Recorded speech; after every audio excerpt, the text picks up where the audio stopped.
Supplemental Log, Stardate 41153.6. I spotted Wesley in the science lab section while I was working.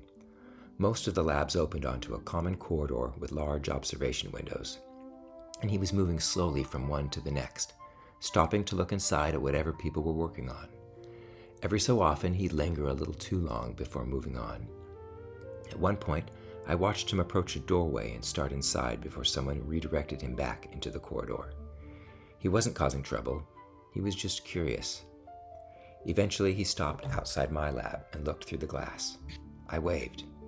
His expression changed immediately. The frustration I'd been watching slowly accumulate in the corridor disappeared, and he smiled back. Then I motioned for him to come inside. That seemed to solve the problem.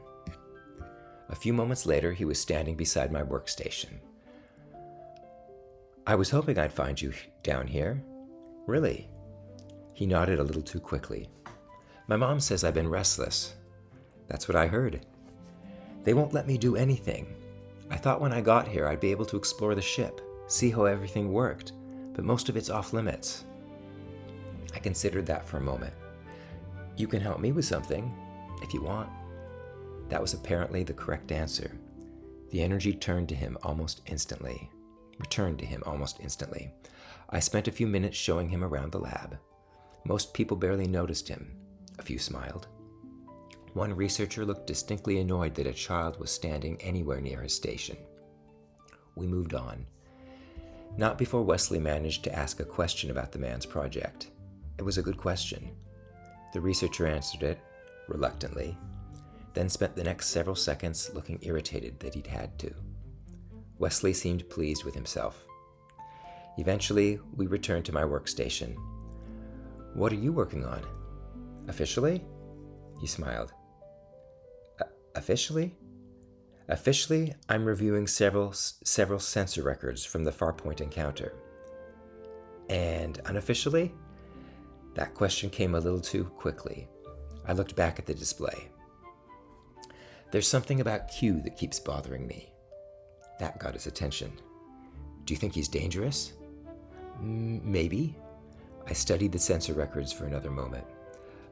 "But I feel like we're missing something." "What?" If I knew that, I'd probably be working on something else." That answer seemed to satisfy him, at least temporarily. A few minutes later, he was already leaning over the console, asking questions about the records and pointing out details I'd overlooked. We were just beginning to make progress when the researcher from earlier appeared beside the workstation. "What is he doing here?" "He's with me." The researcher glanced at Wesley. "He's not authorized for this section." Wesley opened his mouth. I had the distinct impression he was about to explain why both of us belonged there. The researcher continued before he could. "And what exactly are you working on?" Now he was looking at me, as though I needed permission to be there as well. So I explained. "Sensor logs, Farpoint records, timing discrepancies, a few unusual correlations." Then I added a little more context. Then a little more after that. When his attention started to wander, I continued. By the time I reached my working theory, he was already backing away. A few seconds later, he left. Wesley watched him go. "You knew he'd leave."